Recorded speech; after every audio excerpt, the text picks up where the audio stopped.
I'm Steve Steele, and today I want to talk to you about my Fender Strat.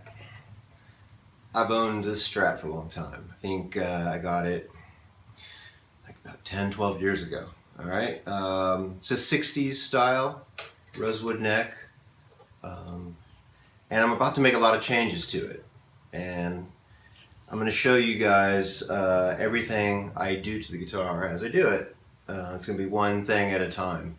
Okay, so let's break it down. Let's start with what I've got now, and as I get the parts in and put them on, I'll play some stuff and let you guys hear the difference or see the difference. Okay, I think the changes are really going to be great, so I'm looking forward to it.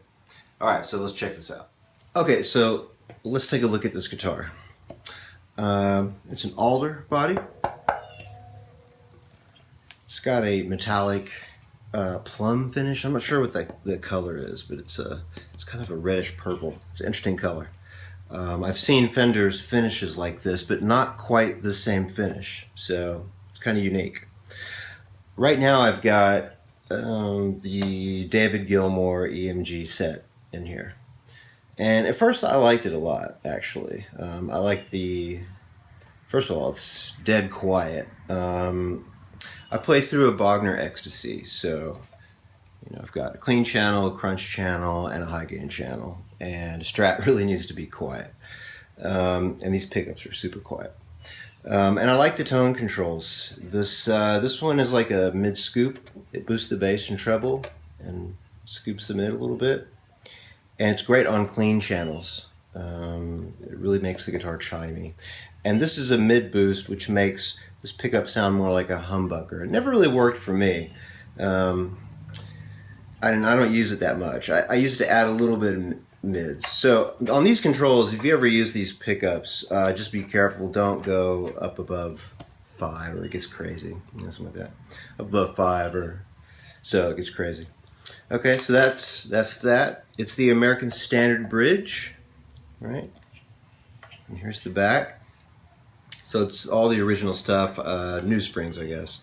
We'll talk about this in a minute because this is the one thing I'm going to replace. Because this is one of the things I'm going to replace. So take a look at the neck. Rosewood, jumbo frets.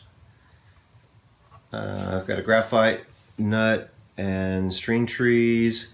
I've got Spurzl tuners. Love these. These are the nickel finish ones. They're great. Really helps keep the guitar in tune. Plus, if you know how to string it right, it never goes out of tune. So that's it. And so the neck is pretty worn in, as you can see. It's got a great profile. This thing has got the perfect action from bottom to top. It really plays great. So it's a beautiful guitar. So what am I going to do?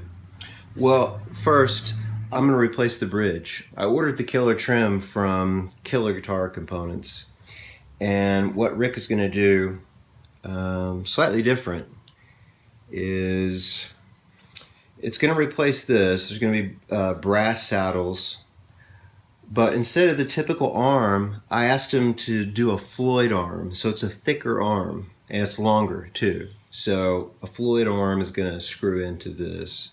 I'm really looking forward to that because I like the size of that arm. I got the claw, the brass claw, that's coming in. And I got the raw vintage springs. I ordered those. I'm really interested to try those because I look forward to the sound of a different material. However, I hear that the raw vintage springs are pretty weak, or they don't have much resistance. So I'll probably use all 5. I hope they're tense enough because I like a little bit of tension. And I'm getting 2 blocks. This is the crappy block. I'm getting both the Mega Brass block and the aluminum block. So that's one thing. All right, so that's getting replaced.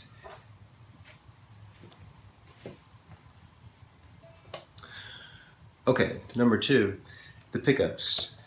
I'm going to go back to real single coils. So what I'm going to install are the Fender Custom Shop 69s. I'm either going to use all 3 or two, and I'm looking at a couple of humbuckers, Gibson style humbuckers that I like. One is the Fralin Unbucker because I want to coil tap it and have a single coil tap sound.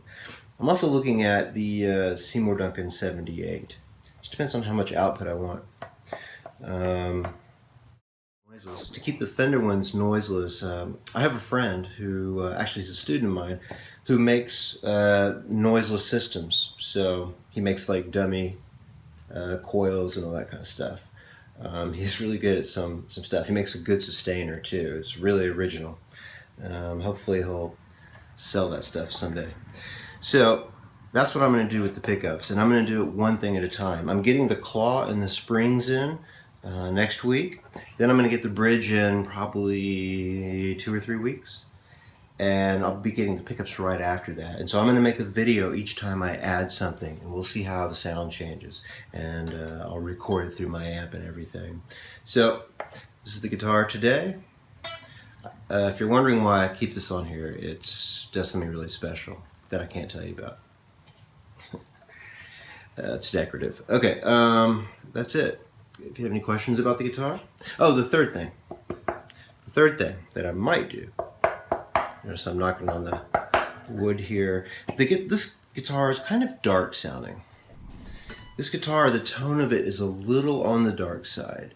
So after all the changes, if I'm still unhappy, I may do one of two things. I may replace the body.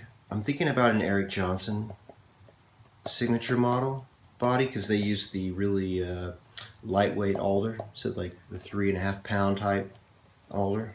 That would be great. That's the wood I like for Strats, so that's what I'll do. So, but that's sort of if nothing else works out.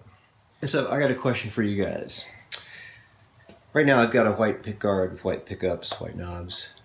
I'm thinking about getting a mint pickguard. Do you think that would go good on this guitar? I think it would. A mint pickguard with white pickups, white knobs. So what do you guys think? All white or mint with white? Or cream? Let me know.